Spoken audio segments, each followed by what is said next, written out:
Over time, Roman Christianity propagated throughout the empire by way of the mass media of the day, the Roman roads. The Romans must have approved of this new religion because, as some scholars ask, if the Gospels really were Jewish literature about a Roman sentenced criminal, why wouldn't they have been destroyed? One of the really surprising things for me was to realize the extent of Roman control of propaganda and of literature. So that when you suddenly get all of this Christian literature arising in this period, one has to ask, well, how did that happen? The conclusion that one has to reach is that that could not have happened without some degree of complicity on the part of the Romans, so that one is led to the conclusion that the Romans must be involved in the production of this literature.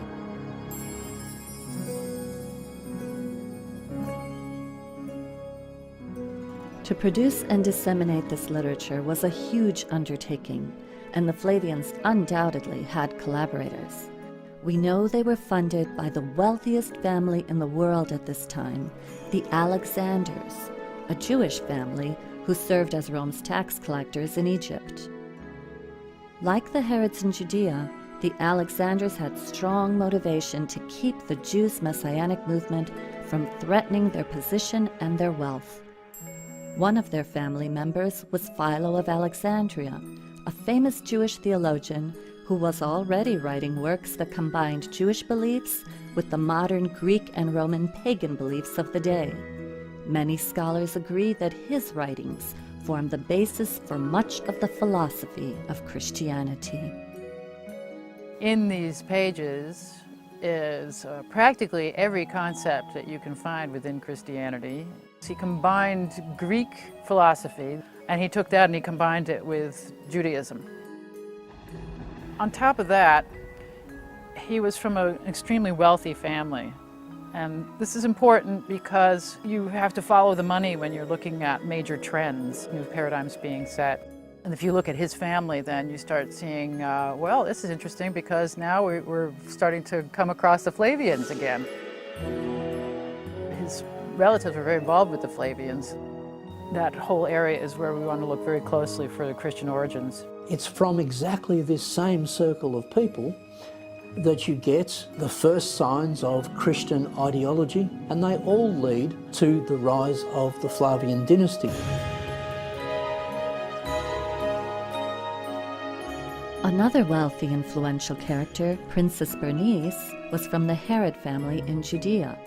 She's the granddaughter of Herod the Great, a product of the Herods' intermarriage with the conquered Jewish ruling messianic lineage.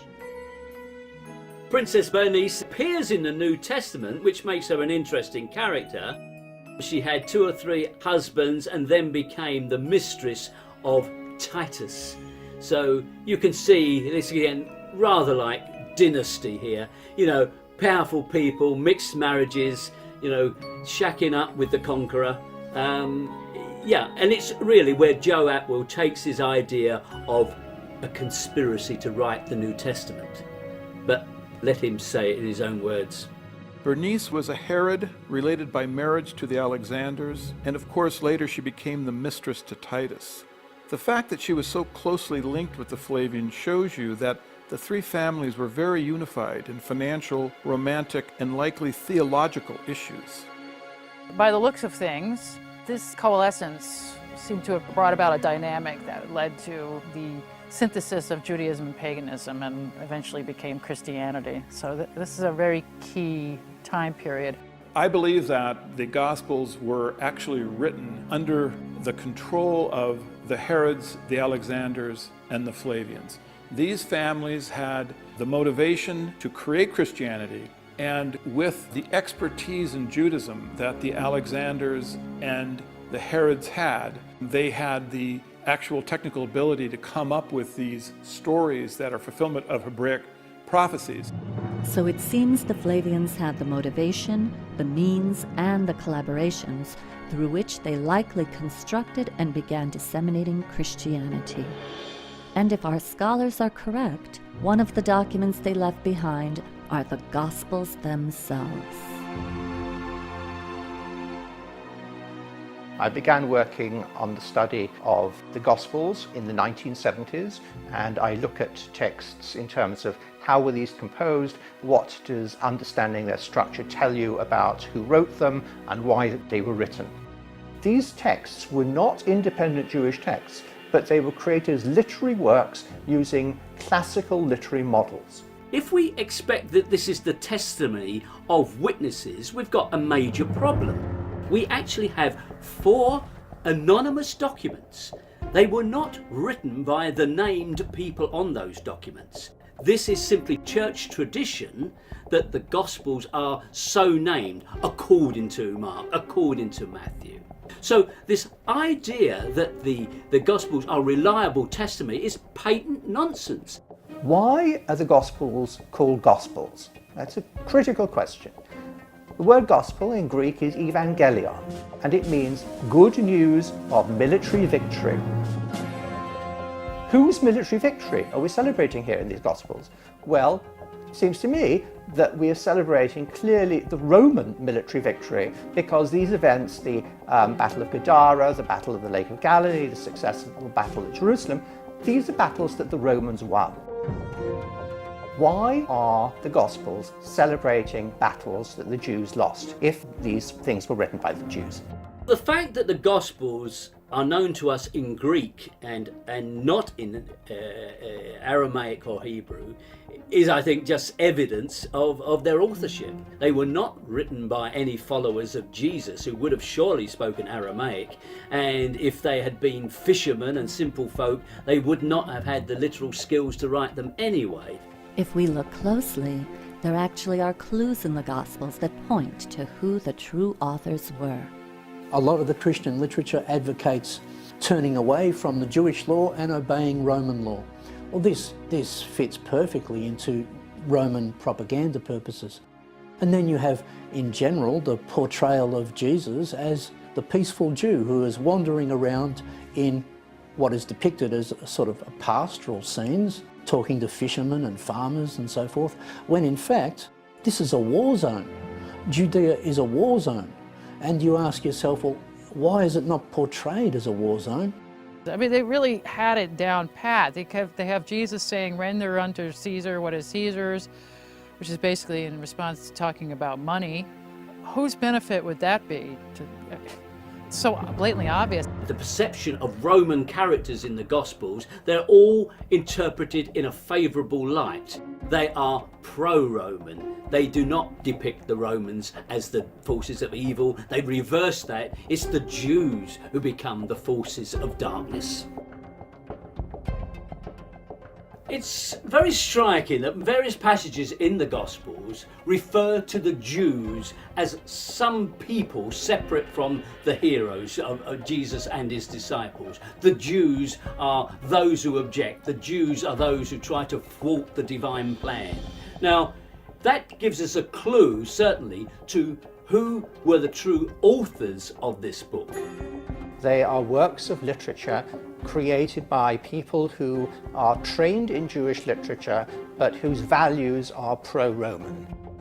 The Romans wanted to promote anti-Semitism, and so they arranged the story of the beloved man God, Jesus Christ, to appear as if the Jews had brought about his death. Because of this, the Jews would have to suffer anti-Semitism throughout history. So this was a piece of work that could not have been done except by a fairly established literary team, such as the literary team that was in Rome actually writing the books of Josephus. I mean, that was written by a literary team, and it was written as one of the attempts to give prominence to the Flavian Caesars, which the Gospels also do. So it is extremely likely that the Gospels, as a form of epic, designed to magnify allegorically the Roman Caesars, is also written at the court of the Flavian emperors. But the Jesus story takes place many decades before the Flavians came to power. Why would the Flavians create a work about a Jewish Messiah that wasn't even from their own era? The Gospels were very precisely backdated 40 years. Jesus' ministry was started in 30 CE, exactly 40 years from the destruction of the temple. His ministry ends at Passover, 33 CE, which is 40 years before the end of the Jewish-Roman War, which occurred at Passover in 73 CE with the famous Battle of Masada. The Gospels are backdated into the period of Pontius Pilate, that is to say before the First Jewish War, which is to say in the Julio-Claudian period. But this is typical of Flavian literature. It's a Flavian technique.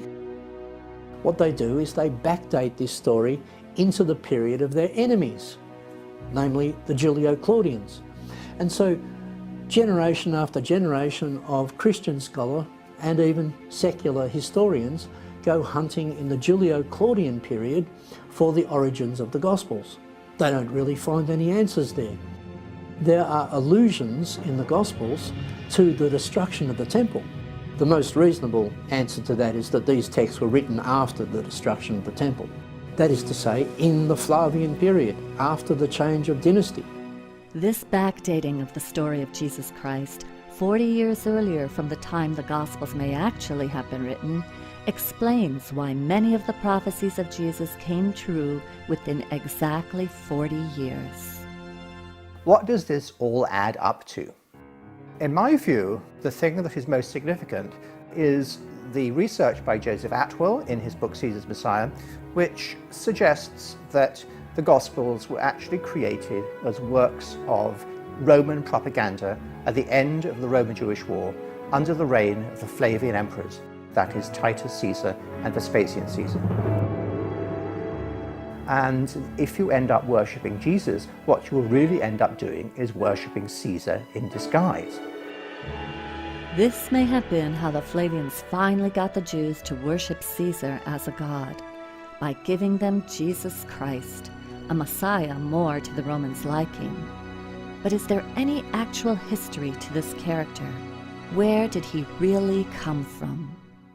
The mystery to me begins with his very name. In Greek, Jesus means Savior and Christ means the Messiah. This didn't strike me as something you would call a young child. These two words are already important within Judaism before Jesus Christ supposedly existed. Major biblical figures to a Jewish Greek-speaking populace would already be called Christ. Their ears would already be acclimated to accepting this title.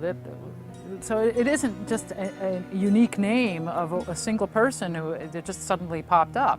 What did we actually know about Jesus Christ the man? I don't think that Jesus can be historically defended. I don't think there's any evidence that we can extend to that particular Jesus.